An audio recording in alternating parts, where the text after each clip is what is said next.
Okay, so let's get underway because we have a lot to cover today. Welcome all and thank you for attending today's XERO Payroll Refresher webinar. Payroll is without doubt one of the best features that XERO offers subscribers. It allows small business owners the chance to take control and handle many of the processes associated with managing and paying employees efficiently and with minimal fuss. It's also one of the areas that we continue to get regular support requests. So we wanted to run a webinar to address some of these areas and help you out. Erin, if you can flick the slide. My name is Daniel McCulloch. I'm a chartered accountant and an associate at Smart Business Solutions. I'll be your moderator today. We do have some time for questions at the end of the session, so please feel free to submit them as we go, and we'll endeavour to answer them all. Just a little bit of housekeeping. For those of you who are unfamiliar with the webinar environment, these are the Zoom settings. So let's take a closer look at the controls. You can use the chat facility to send a text chat to all participants or privately to specific participants, and you should be all on mute for this webinar. Today's presenters. Our presenters today include two of Smart Business Solutions XERO specialists. For those of you who are clients, you may have already dealt with Erin and Brandon, so you'll know how awesome they are. They're responsible for much of the day-to-day XERO support services and also regularly run training sessions with clients. First up will be Erin Turner. Erin is an accountant at Smart Business Solutions. Erin has been with Smart just shy of 3 years and loves having the opportunity to assist small businesses. Our second presenter today is Brandon Tilley. Brandon is also an accountant and has been with Smart for nearly 18 months. He's currently undertaking his CA studies and loves investigating and sharing new technology and software with his clients. I'll now hand over to Erin, who will quickly run through today's agenda and then get started with the first half of today's presentation. Welcome, Erin. Hello, everyone. Thank you, Daniel, for the introduction. As Daniel mentioned, I'll be taking you through the first half of our XERO Payroll Refresher. So on today's agenda, as Daniel did mention, payroll is something we assist our clients with on a day-to-day basis. Today's agenda has come from common support requests we receive quite frequently and also common errors we find when we're within a XERO file. We've also included some information that we will find that will be beneficial to you, especially as you can see we've got JobKeeper and XERO in there as well. So the agenda today will be the XERO general refresh and overview. We'll be getting the most out of how to get the most out of XERO Payroll, employees leave and processing adjustments, auto superannuation in XERO, and today Brandon will be covering the JobKeeper in XERO, including the Single Touch Payroll and finalisation and year-end reporting. For some of you, what we will be covering today will be new to you, which is great. And then for the rest of you, you will find that some of this you may already be aware of, which will be a good refresher for you. But what I find even with myself, even though I know something is in XERO, I do find that I don't always use XERO to its full potential. So even if you are aware of these today, it is a good refresh and hopefully you can start using some of these features. So I'll just go through. So getting the most out of payroll. So this is quite important. So especially coming across a lot of common errors. So some of these errors are quite small and easy to fix, but some errors are also quite large and it is quite time consuming fixing these up. So it's good to get on top of these early. So hopefully when I'm going through my demonstration today that you will come across something you can review in your XERO file and hopefully stop errors in the future. We'll also be going through key information to keep in XERO Payroll, using notes and files to keep track of employee information and important documents, how to invite your employees to my payroll and the time-saving benefits, pay items and templates, and ABA files. A lot of these are areas in XERO that everyone actually isn't using, and it is a huge time saver. So it'll be good to go through these ones today as well. We'll also be going through employee leave, how to set up, processing, and any adjustments that you may come across that you need to update in the XERO employee file. Ensuring leave entitlements are set up correctly is a big one. We do find this is quite a common mistake in a lot of XERO files, and you don't want to get a year on into someone's employment and then find you'll have to update their leave. There may be over accruing leave or under accruing leave, which is a big time consuming error to fix up sometimes. Also ensuring when your team members, rather than you requesting leave yourself, getting your actual team members, your employees, to do this themselves in the MyXero app. I'm also going to be going through leave adjustments and how to fix, if we do come across any errors, how to fix annual leave balances. One tip to really always keep in the back of your mind when you do process your pay runs is ensuring personal and annual leave are actually entered into Xero before processing the pays. So now I'm going to jump into Xero, our demo file, and go through some of these. So this is the demo file. You'll be quite familiar with this. This is obviously your dashboard when you first log into Xero. First of all, I'm obviously going to jump into the payroll section of Xero. And first, I'm actually going to touch on the overview. So the overview, I'm sure all of you would be aware of. It's every Xero file with payroll does have this area in Xero. It's just kind of like a mini dashboard like we just saw in the Xero file before. So this is a dashboard just for everything payroll. Definitely not something you have to always jump into, but it is always good to have a look at if you do have quite a number of employees. So you will see any upcoming draft pay runs, which I'm sure you'll all be mindful of anyway. So if you process, you know, your employees' pay runs weekly or fortnightly, you're going to know when they're due. So this is not a huge one to always be checking in on, but especially when you do use the MyXero app and have employees submitting their own leave request, yes, you will get a notification when someone submits leave. But if you do happen to miss this, at least looking at this dashboard will actually show you any requested leaves. You can see in our demo file today, we've got James LeBron and Oliver Gray. They've requested leave that we haven't yet approved or rejected. Another really cool feature as well is the little calendar. So these light blue dots actually show you all your pay runs that are due, which you would know if they are always due on a Friday. But it's also got other little cool features. So you can see the red dots here showing you all upcoming holidays. And if we jump to next month, all the grey dots actually show you who will be taking annual leave and when. And again, the purple dot actually shows you upcoming birthdays. So I think it is really nice. I know in our office, we actually have all our staff members up in the tea room with all our upcoming birthdays. It's just nice, you know, to get that recognition when it is your birthday. And I mean, if you do miss a birthday, it's not a big deal, but I think it's something everyone likes when they, you know, get happy birthday wish to them. So it's just good to be mindful of what is coming up. So that's just the overview part of Xero Payroll, but I will just jump into the actual Xero employee files. So if I go into employees,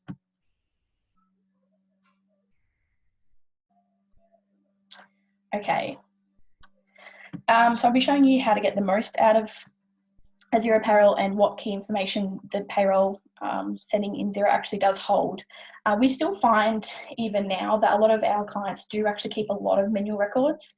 Xero does have the feature to basically include all data for your payroll employees within Xero. And not only is it good for you to have it in the one spot, so then you're not always having to go through the manual filing cabinet you may have in your office, but it's also good on, you know, any other bookkeeper or accountants, and we can actually jump in and find that information too, rather than having to call you and chase you up on any information we require. So first of all, I might just touch on, so these obviously, it's going to look the same in your business. So these are the employees that we have in our company today. You'll be familiar with this, with everyone's settings, so it's easy enough just to click into your employee and then obviously get all their details. But when you first set up an employee, you might obviously have an employee contract signed, their tax file declaration, or any kind of permanent documents that you will keep on file. Xero actually enables you to keep these within Xero. So a feature that Xero actually has that not everyone uses is if you click on your business name at the top and go to files, I might click on that now. It actually allows you, it's kind of like an online storage. So whatever you're saving your documents to on your computer right now, this is similar to what Xero does for you. So you can actually create your own folder. So you could create a folder for employees or even individual employee names and upload these files. So you're always going to have them on the cloud. So you're always going to have access no matter what computer you're on, and whether we need to access them on our side or you do, they're always going to be in here. Another feature to keep these documents and important information in is this notes tab.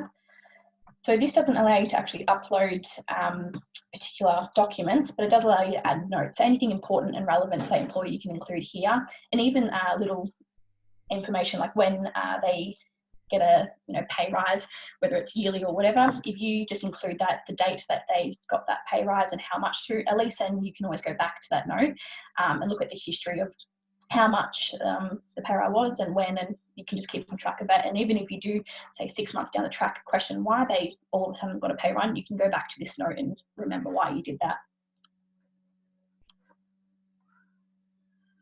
Now, if I just quickly take you through each tab, not every tab, but the tabs that we find have most little common areas and little areas in Xero that not many people do know about, that is actually really beneficial.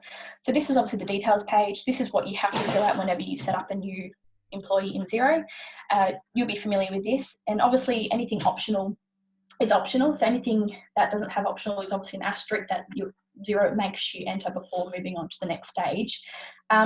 Just to point out though, one area we always find sometimes gets missed is the gender, because that is optional. It doesn't make you enter it before moving on, and email. Especially if you process auto superannuation through Xero, which I'll be going through a bit later on. Xero does actually ask you once you process a super payment to ensure that these are selected.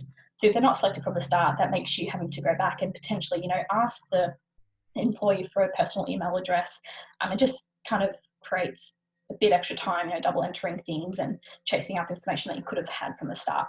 So just remembering when you do set up a new employee, just to grab especially these two bits of information, just to ensure that we can have a seamless approach moving on. And as well as emergency contacts, though this is not obviously necessary, I do find a lot of employee files does have this missing. Not that you have to have an employee emergency contact for everyone, but I think it is really important to have in there. So if there is happen to be any kind of emergency at work, at least you know that you do have those details in. If I move on to employment.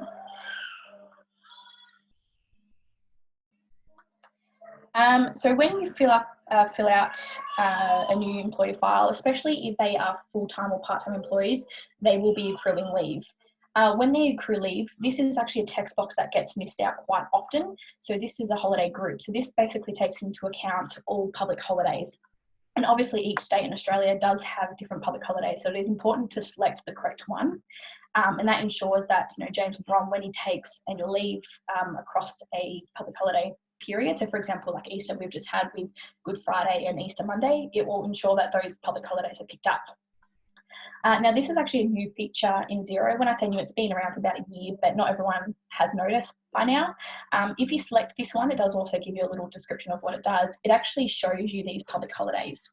So when you do, James LeBron's pay run for the Easter break, it will actually show, if you worked a 7.6 hour day, usually it will actually show 7.6 hours for Good Friday and again for Easter Monday. So it actually splits up those public holidays within his pay slip. Now I'm just going to move on to taxes.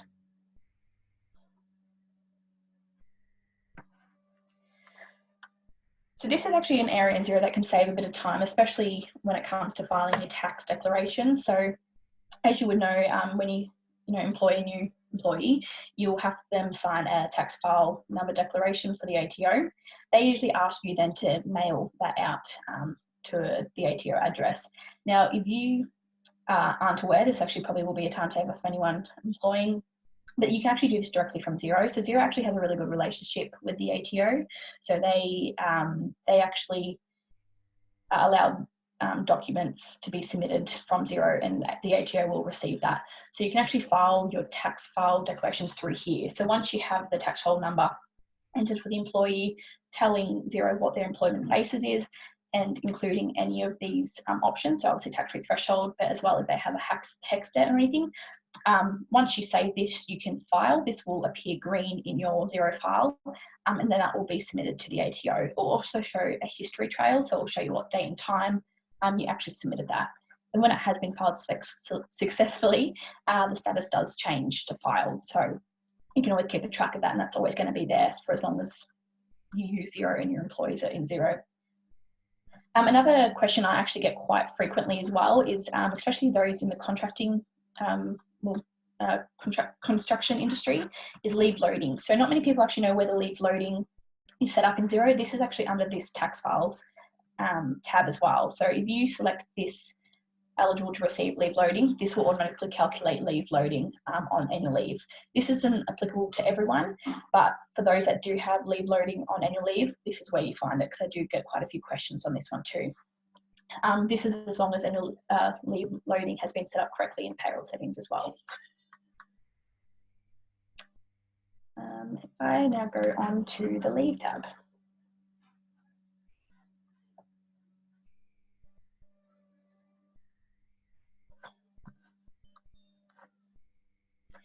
So you want to ensure, like I said just previously, that you want to ensure that the leave is set up correctly, because this is a huge time consumer when you do find out that the annual leave hasn't been accruing correctly.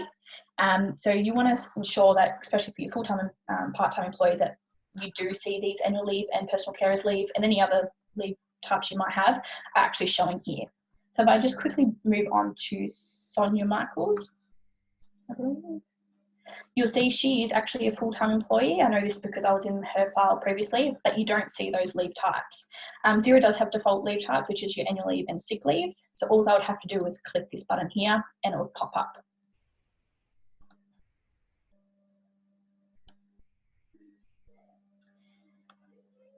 Now, there is a few options Xero allows you to accrue annual leave on these employees. So as you can see, James LeBron has been set up to have a fixed amount each period. So he's currently getting 5.83 annual leave hours per pay run. So he's on a fortnightly pay period.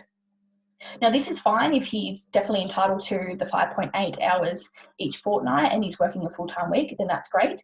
But having a fixed amount set up this way is that if he decides to, say, in a few weeks' time, take unpaid leave, which you don't accrue leave on, or he starts reducing his hours that he works for whatever reason, Xero doesn't know this and they won't automatically update the hours. So obviously if he's working less hours, he's going to be entitled to less hours of annual leave.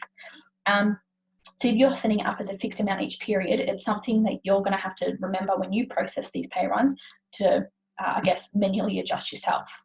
The way we set it up, which is probably the most recommended way, is actually based on ordinary earnings. So this is going to pick up any of his ordinary earnings, so his 38-hour week or 40-hour week, and it's not going to pick up on overtime or allowances. And anytime his hours do change, it's actually going to recognise that and give him the annual leave that he's actually entitled to.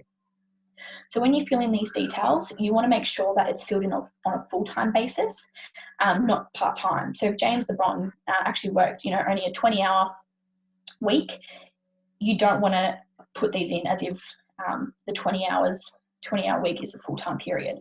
So you want to set this up on a full-time basis. So say in our business, our full-time working week is 38 hours. You would include this to be 152. If it's a 40-hour working week, obviously you would change it to 160 because they are entitled to 4 weeks of annual leave per year. So you're using that, so 38 times 4 is 152. Then you move on to the next text box, which asks the hours a full-time employee works in a fortnightly pay period. This is in a fortnightly pay period. So if he's working a 38-hour week, we times that by 2, which gets the 76. The opening balance is probably there because we're going to assume that this Xero files were converted from another software, so that's why the opening balance is showing, but usually this is 0 for all new employees. And again, Xero automatically defaults this to not paying out, so when an employee leaves, you will find on a final pay run, generally it actually automatically calculates the annual leave owed to that employee. But Xero makes you manually change this option to paid out. So when James LeBron leaves this business, if he does, the annual leave will automatically calculate and show on his final pay slip. If you don't select this now, you will have to remember to do it later on, but it's something probably best to do from the start so then you're not going back and forth, and that saves a bit of time. And it's the same with the personal carers leave. The exact same option shows. At the moment it showed the fixed amount because that's what it was accruing before, but all I would have to do is go back and change those settings. Just to quickly with sick leave, annual leave is the 4 hours that owed each 4 weeks that owed every year, whereas sick leave is usually half of that. So unless you've got a different award stating something different. Sick leave is generally 2 weeks they're owed in a year. So you would just halve the hours accrued annually to 76. But the hours worked in a full-time period would still be the same at 72. 76. 76.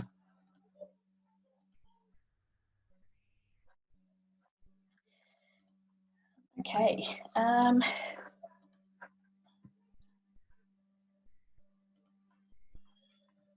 might just jump into a open pay run. So as you can see, whilst we're still on the leave tab, you can see that you've got all the history of someone's leave requests, those that have been rejected and those being approved.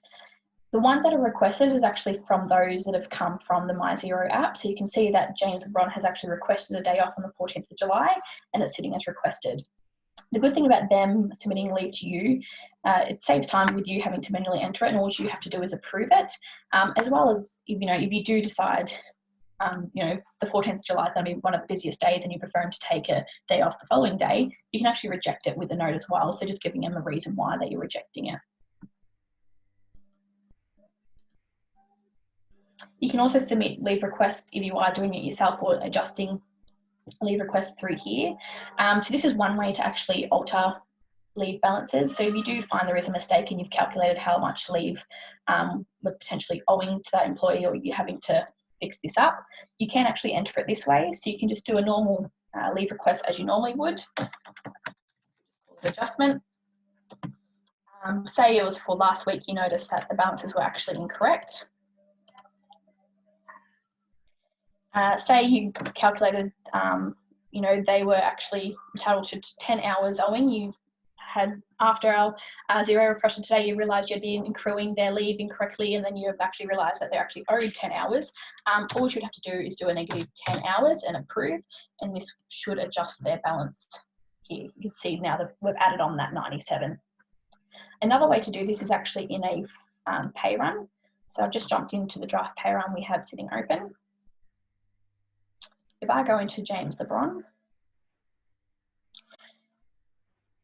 you can see that because we've got, we've just put in the negative 10 hour leave, this is actually going to be coming into this pay run. Because they're not actually, they may not be entitled to pay back the $201, you would just change this down to 0. On this though, one mistake we have found previously in a few Xero files is that if you do notice that this is actually a mistake and this is not meant to be there, don't just change the rate down to 0 to clear out the balance owing, because this is still taking out of their annual leave balance. So if you do notice a mistake flowing through to your pay run, you want to ensure that you actually fix this up in the annual leave page, either within their leave file or under the payroll leave tab, and don't just change this to 0 to make the correct money amount correct, because it's actually still affecting their overall leave balance. Another way to alter leave, if you do know how much you do have to alter it, you can actually click on their leave types down here. So anything blue that kind of does that underline is a hyperlink, so I'll let you open it up.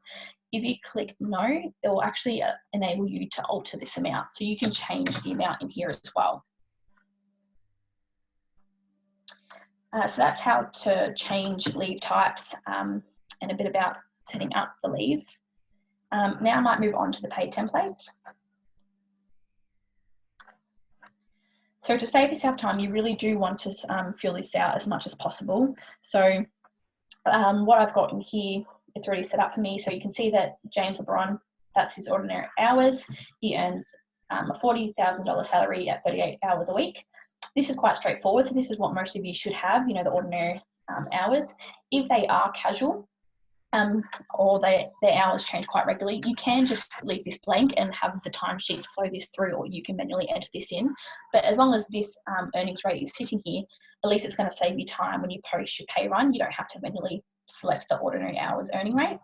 And it's the same when it comes to deductions and superannuation.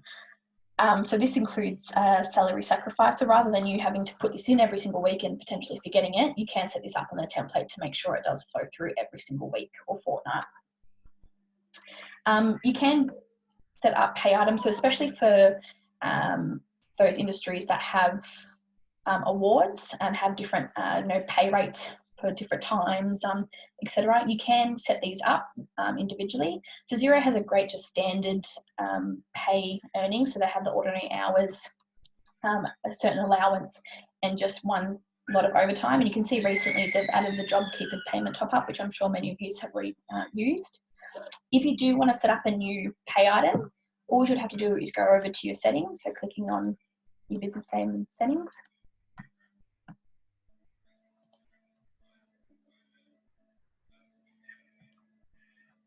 Head over to the pay items and add one in here. So just to show you a simple pay item setup, I'm going to just create a new overtime. So you can see Xero has already got the 1.5 overtime set up, but I'm going to do one for double time. So you want to make sure you select this one correctly. So if it's an ordinary time earning, so your different pay items for under certain awards, you would select this one. But if it is overtime or allowance, you want to make sure that you do select these, because if it's selecting ordinary time earnings and they're not actually entitled to the annual leave to accrue in these items, it will, because it's annual leave is accruing off ordinary time earnings. So to create an overtime one, I'm going to go to overtime. I'm going to do overtime double. You can have unique names for the business to see only, and then change these for the employee pay slips. But if you don't fill this box in, it's just going to show whatever you write in here. We're going to do multiple of employees' ordinary earnings rate, because we want it to be, 2 times what their actual hourly rate is. But you can have the option to choose fixed amount and a rate per unit. And obviously just selecting our wages and salaries account. This is also very important to ensure you get correct as well, because you don't want the employee to get a huge shock on their tax return at the end of the year if you haven't been getting their PAYG. And as well, if you happen to select not select this super guarantee one, you're actually going to be paying super on maybe pay items that they didn't actually earn super on. So for overtime generally, you obviously do pay PAYG on this, so I'm not going to select this one. You don't generally earn super on an overtime, so I am going to click this because it's exempt. We are going to report it on our BAS at W1, but we don't accrue leave on overtime. So if I add this, if I now jump back into my pay run,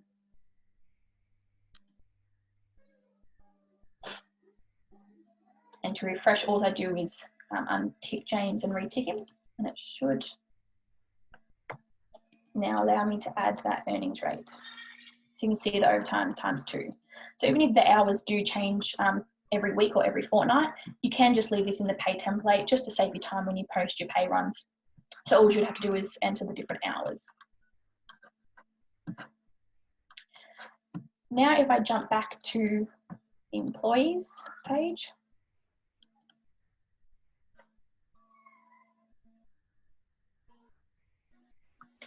so you really want to be able to automate as much as you can that doesn't add value to your business. So the one way to do this, which is a bit of a time saver for anyone that has multiple employees, especially those that do timesheets in Xero, you can invite your employees to My Payroll. So to do this, all you do is select the employees individually or all and invite to My Payroll. They will then receive an email asking them to, to accept and join. They don't have access to your Xero file at all. It is purely a separate app Xero has created for employees. And this enables them to do their own timesheets, if you do timesheets, view and download their own payslips, so you don't actually have to manually email them out every week. And you can also submit leave requests, which then allows you to accept or reject it. It saves you having to enter in all the details.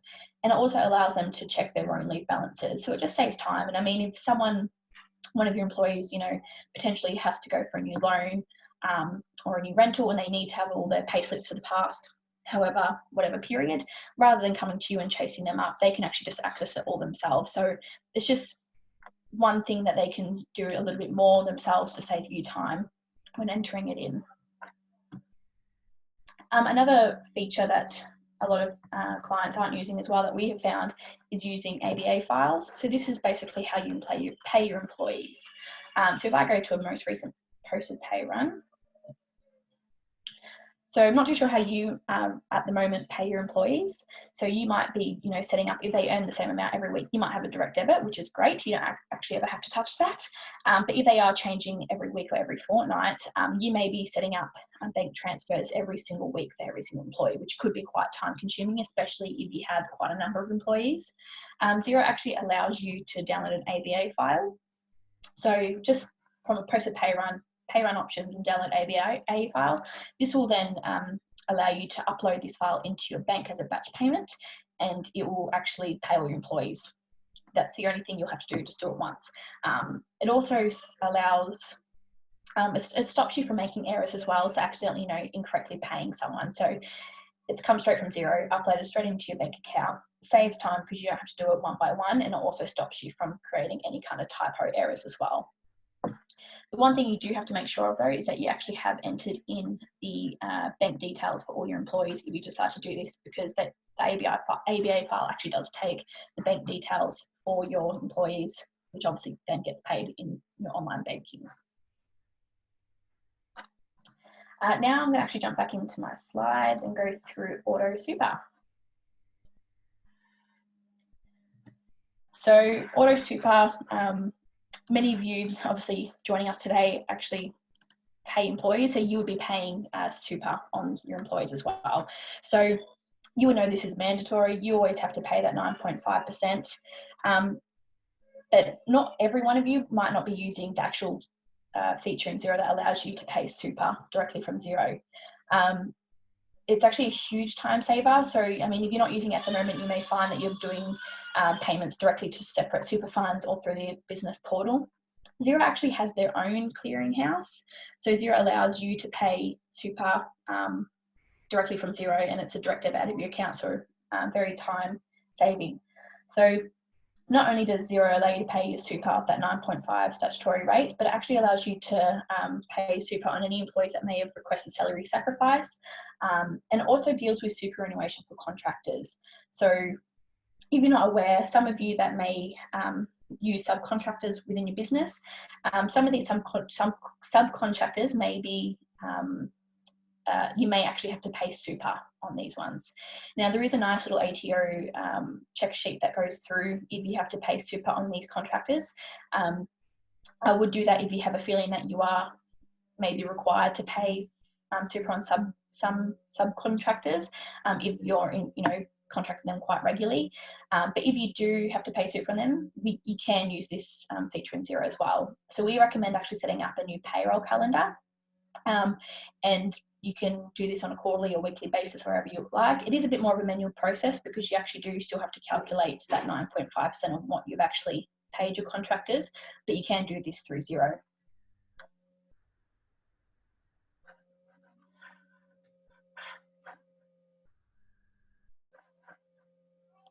So this is what XERO Super actually looks like for those that may not be aware. So straight away from the payroll tab, you will find the super option. This is all for premium subscriptions. You'll always see the data, so everything you've obviously paid previously, it keeps a running record of it, as well as any batch payments that may have failed. It will usually show you the amounts that you've actually have paid, and it's quite a quick process. So only one user can actually process it. So you will nominate a certain email, so a certain login to process it, and then you would need a mobile number. So all you would do is click on this add super payment. You can then select what super you'll be paying today. So if you do it more frequently, you may select the most recent pay run, but obviously if you do it quarterly when it is due, you would just select all the amounts due. Once you select these and click, I believe it's approve, you will then receive a 6-digit code to your mobile number, which you enter in. You approve that again, and then it's a direct debit out of your account. So very, very time saving if you don't already use this feature. To finish off my end of the presentation, I'm going to go through quickly just the recent changes XERO has made and what's to come. So there's been small updates like validation on employee postcodes. So when you enter a new employee in and enter in a postcode, it will validate that. A timesheet quick link, which Brandon, I believe, will be showing you today. Bug fixes for XERO Me. And what's coming soon is the unique pay calendar names for new pay calendars. So previously, you might only have the one at the moment where it's just a weekly pay run for your employees. Some Xero files businesses will have a couple of different pay calendars depending on how many employees they have and how frequently they pay them.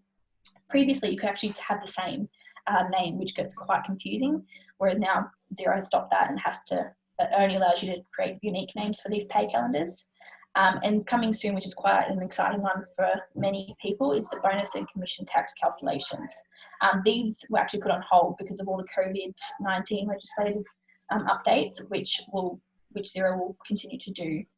Obviously, if there is any new legislation changes.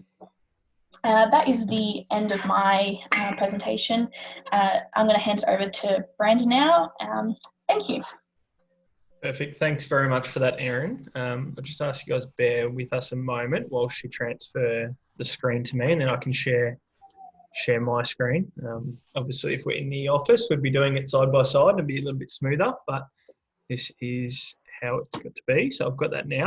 I'll share my screen and we can get started.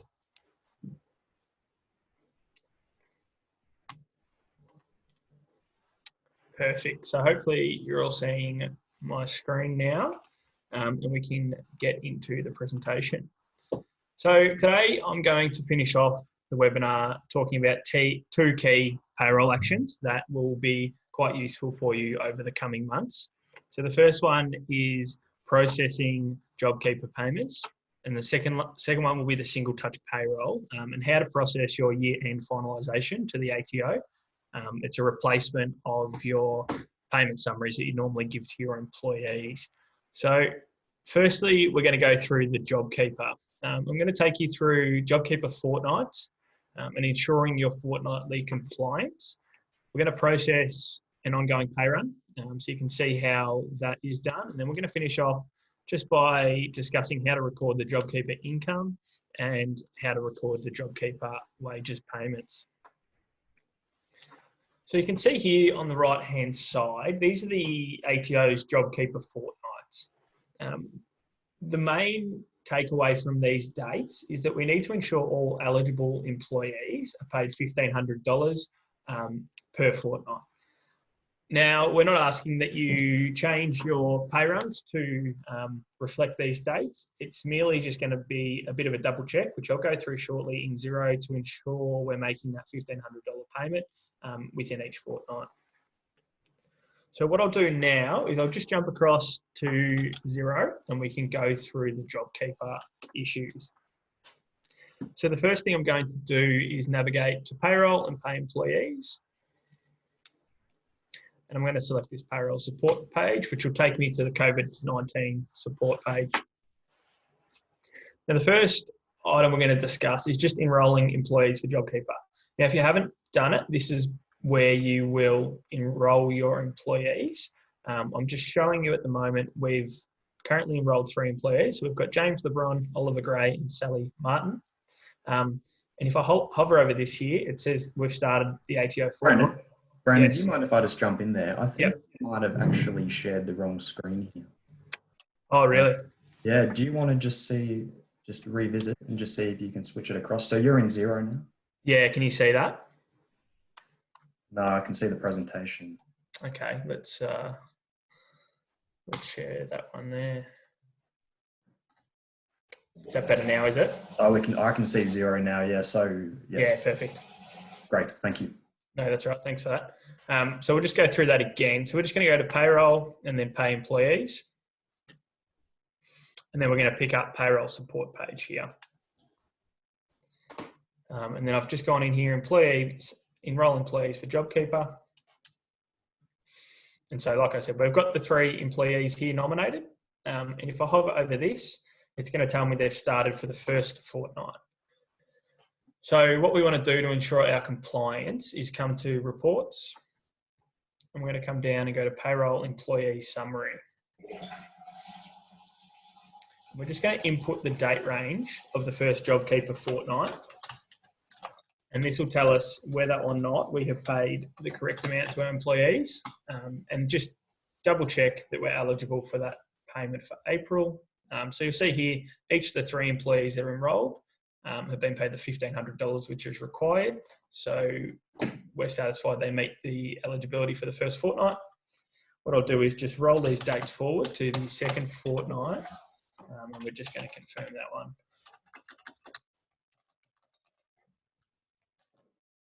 So again, they've been paid the $1,500.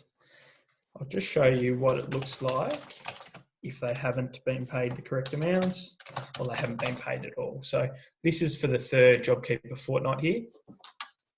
And as you can see, it comes up with no items found. So that means we haven't processed the pay run, which we need to do to ensure they meet the eligibility for the May JobKeeper payment. So we'll do that now.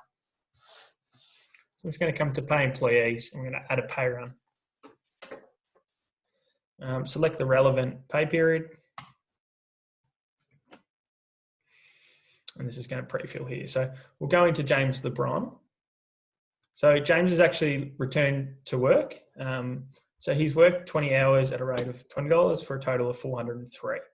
Now that timesheet link that Erin spoke about earlier is this little blue hyperlink here. So if an employee has completed a timesheet and it has been approved by management, you will see this hyperlink, which you can click on like so, and it'll take you through and break down their timesheet. So you can see here he worked 5 hours on Monday, 5 on Thursday, roll forward to the next week, 5 on Monday, 5 on Thursday. So that's a nice way just to double check and make sure the timesheet is correct, and you can give it a double check and make sure there's no changes that are required. So we're going to come back here now, and what we're going to do is we're going to need to top up James's pay to the $1,500 for JobKeeper. So we'll need to put in $1,096.25. As you can see, that brings him up to the $1,500. He's going to have the standard deduction, so he's got his union fees that go out. The PIYG will automatically calculate. And you can see down here the superannuation. So it only calculates super on the actual hours he's worked. Any JobKeeper payment top-up doesn't have super on it, so 9.5% of his ordinary hours is 38.36. The other thing to ensure is correct for full-time and part-time employees, they're going to accrue annual leave and personal sick leave at the same rate, even if they've got a JobKeeper top-up payment. So you need to ensure that that's going through too. We'll just push through to the next two. So Oliver, he hasn't worked at all. So we can remove his ordinary hours and we will add in the JobKeeper top-up for the full amount of $1,500. As he hasn't worked any ordinary hours, there's no super attached to that. We check his annual leave and then we roll forward. Same thing with Sally. She actually hasn't worked this fortnight, so it's the full $1,500 JobKeeper top-up, which we'll put through there. The PIYG will calculate. There it is. No super. And again, the annual leave is there. We'll save that one and we'll process the pay run. Just a last check. The $1,500 earnings is all there. That looks good. We'll post the pay run.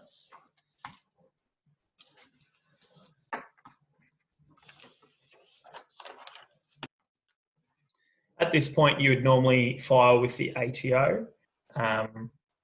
Click here, you tick your box and submit it to the ATO. This being a demo account doesn't have a link to the ATO, so we won't do that just now, but that is how you'd normally do it. So once we've processed our pay runs, we'll get to the end of the month and we'll complete our monthly declaration, and we would like to receive payment from the ATO. So when we jump into this bank account here, we'll go over to the next page. And you can see here, the 10th of May, we received $9,000 from the ATO. So that is $1,500 per employee per fortnight for the full $9,000 for April. The question is, how do we record that? So the first thing we want to do is go to Accounting and Chart of Accounts. And we're going to select the revenue accounts. Now, what we want to do is add an account here, and we're going to just keep the codes aligned. So we're going to go 280. It's going to be a revenue account.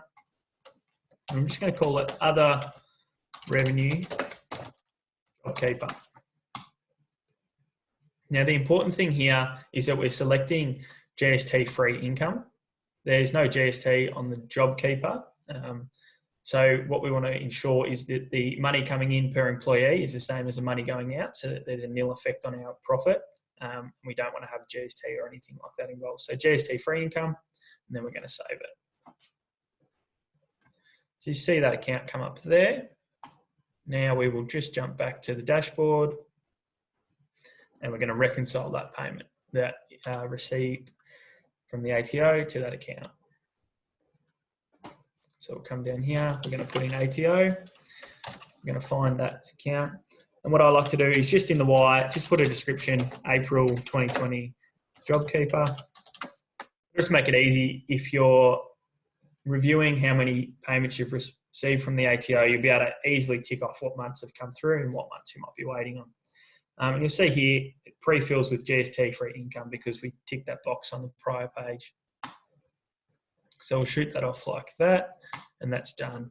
The payments you make to employees will just be coded to your ordinary wages payable account as normal. There's no need to change that process at all.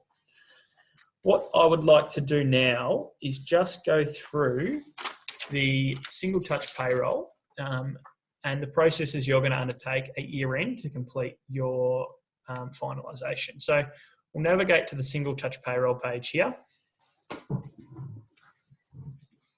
The first thing you'll see here is what needs attention in your file. So this is picking up that 2 pay runs haven't been filed. So we've got the fortnight ending 26 April and the fortnight ending 12 April. So what we can do if we want to file them is go to the pay runs, and we'll select the pay run required, and we will file. So once you get to the end of the financial year, you want to come here and make sure your pay runs are all filed away. The next step is to jump into finalisation. Now, I tried to file these earlier. Obviously, it's not connected with the ATO. That's why we're getting a filing error. Normally, that wouldn't occur. What we want to do is select the 3 dots on the right-hand side of an employee and click Edit. What that does is it brings up James's payment summary for the 2020 financial year. So you can see his gross payments, tax withheld, total allowances, total super contributions. What we want to do is ensure that the figures being recorded here are correct. So the way we do that is we jump into reports, which I'll open up here. And we'll go to payroll employee summary. And we're going to pick up this financial year. So if I split my screen here, you'll be able to see both sides. So we're going to go back to James LeBron and select Edit. I'm going to come up with the figures again. So we just want to confirm the accuracy of these figures. So you can see here the tax withheld, 4,522. That's correct. If we drop down here, the super contributions, 4,038 and 35. That's correct. And what we want to do now is just sum the gross payment, being 13,587, with the total allowances. Now that picks up 17,683 and 33 cents, which is $200 short. We then want to add the reportable super contributions.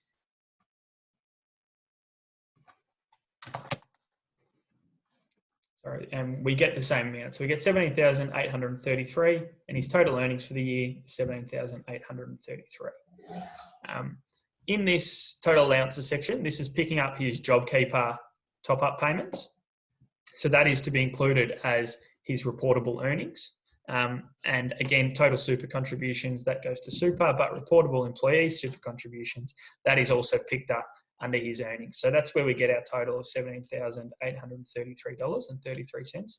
So we're satisfied that that matches. So we'll roll forward to the next employee. We've got Tracy Green.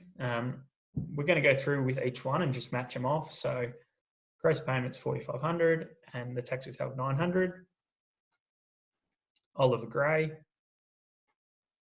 all his payments have been JobKeeper, hence they come under allowances and the tax matches. Odette, $10,000 earnings, 2,500 taxes, 900 super. It all looks correct. Sally Martin, if we add up the reportable super contributions, total tax with the gross payments and the total allowances, we will get 44,500 and the tax withheld 8,980. So we've agreed all of these to the payroll summary. We have one final check that we can perform. We come up here and open reports again and open up our profit and loss. So we're going to run this for the financial year. And what we want to do is match the wages and salaries to the net pay, which we can do there. So we agree that they match, which is the first tick in the box. The second one is the superannuation. We want to make sure that the superannuation here and there are correct, which it is. So what we've done here is we've agreed the profit and loss to the payroll employee summary and the payroll employee summary to what we're reporting to the ATO. So we're confident what we're reporting to the ATO for our employees is correct. The next step is to tick these boxes, and down the bottom, you're just going to select finalise and submit to the ATO. You're going to tick that and submit it to the ATO, and you're all done. What it can be good to do is down the bottom here, if you select each employee, you can export it to a CSV, and then you can do the agreeing that I've just done in an Excel file, which you can then save under your employee files for down the track, whether the ATO wants to review or your accountant asks for the figures, you can send that across to them.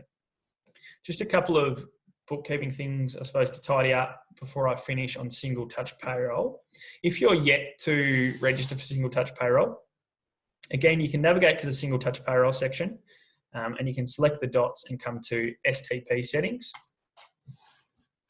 From there, this is where you generate your ATO connection. So the first step is to review the organisational details, particularly making sure the ABN and the postal address and the legal trading name are all correct.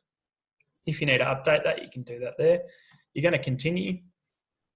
You'll need to call the ATO on this number.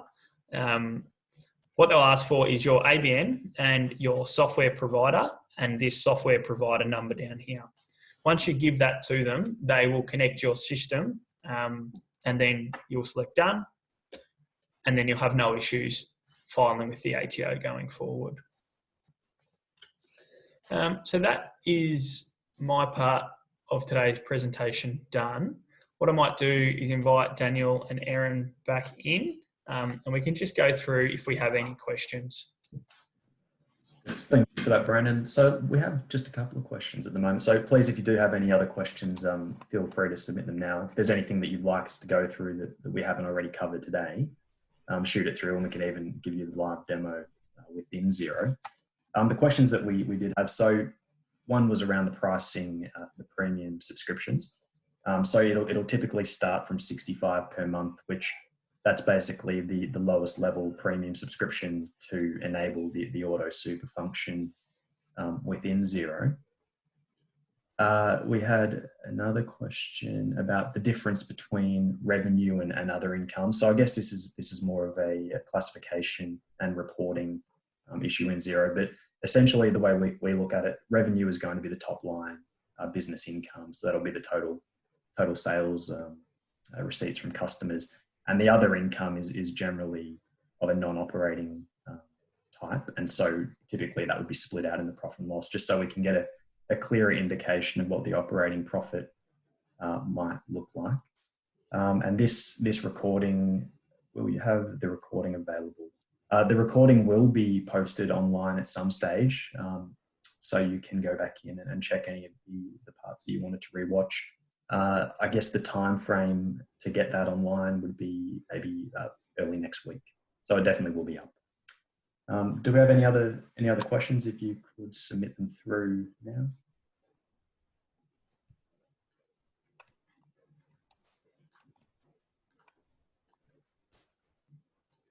Brandon, do you want to just flick back into the presentation? Yeah, not a problem.